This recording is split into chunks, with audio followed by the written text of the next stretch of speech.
It's the classic song of the Pesach Seder, the Dayenu, and everybody knows the Dayenu. If we had just been taken out of Egypt, Dayenu, and that's a Dayenu of all the brachot that Hashem gives us. However, Yaakov may have been saying another type of Dayenu, a negative Dayenu. If I had just had a crisis with my brother and fled from him for my life, Dayenu, it would have been enough. If I had just had a crisis with my father-in-law, who deceived me and cheated me, Dayenu, it would have been enough. If I had just had a crisis with my daughter who had been raped, Dayenu, it would have been enough. So now I need to sit, says Yaakov. And Yaakov does. After all he went through with Esav, with Lavan, and with Dinah, he is done, wiped out. He had been on the road and finally comes back to the homeland that he had been promised. Vieshev Yaakov be'eretz megurei aviv be'eretz Canaan. And as the famous Midrash says, he was sitting and he just wants peace. Bikesh Yaakov leishev b'shalva. I just want to sit in peace. But as we know, the Joseph story is on the horizon. His life is going to once again be turned upside down. And peace and calm aren't happening. Sadly, this sort of happens to all of us as well in life. Just when we want calm, it's not in the cards. Rocky, interesting times come on the horizon. And so why does this happen so much? I want to share a few thoughts about this dynamic. The first idea is rooted in Yaakov's righteous nature. The dream that Yaakov had, the promise of land and family, seemed to be fulfilled. He's home, everything is worked out.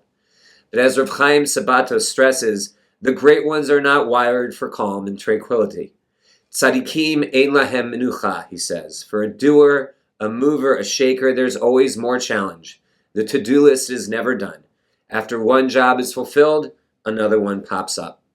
A life of doing and making a difference is a life filled with challenge, questions, and crisis. Dr. Martin Luther King, in his famous mountaintop speech in April 1968, just a day before his death, talked about his fate and sort of echoed a similar sentiment. He said, and I quote, "Like anybody, I would like to live a long life. Longevity has its place.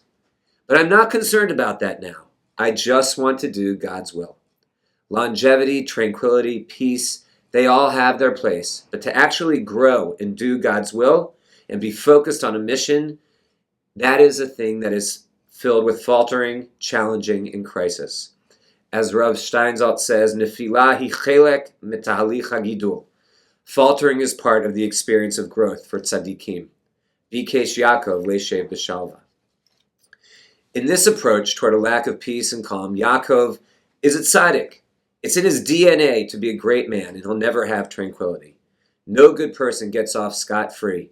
A life well lived is one with constant challenge and turmoil. But there's another approach to this lack of shalva, which comes from the next psukim. Yaakov v'Yisrael ahevet Yosef mikol banav. Yisrael loved Yaakov more than any of his sons. Yaakov has a favorite son, Yosef. He's portrayed as unreflective, arrogant, immature, haughty. He's been the Ben Zekunim for Yaakov. And Rashi points out that Ben Zekunim means that Yaakov connected to him. He was bright, he was intelligent, quoting Onkelos, and he also looked like him, as Rashi quotes in Genesis Rabbah. Yaakov has a son that reminds him of himself. So naturally he favors him. As Andrew Lloyd Webber said, Yaakov saw in Joseph all his dreams come true.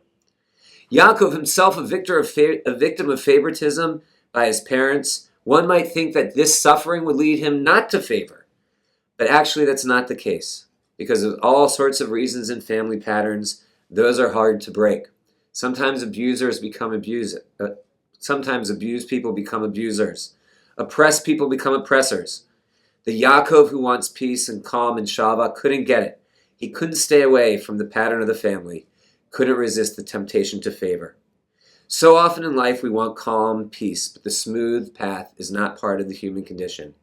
We stretch our muscles to strive to do more and do good, but we're also wired with ingrained patterns that are really, really destructive and sometimes hard to break. So whether it's become of our natural destiny because of our destinies that we make, either way we look at it, life comes at us. Shalva is elusive. It's what we do with the anti-shalva of our lives. It's how we deal with those challenges that come our way, how we navigate behavior patterns and face the challenges, How we address them with reflection, justice, and fairness, that makes us who we are. Those moments, those tumultuous, rocky times, are what define our lives and ultimately our legacies. Shabbat Shalom.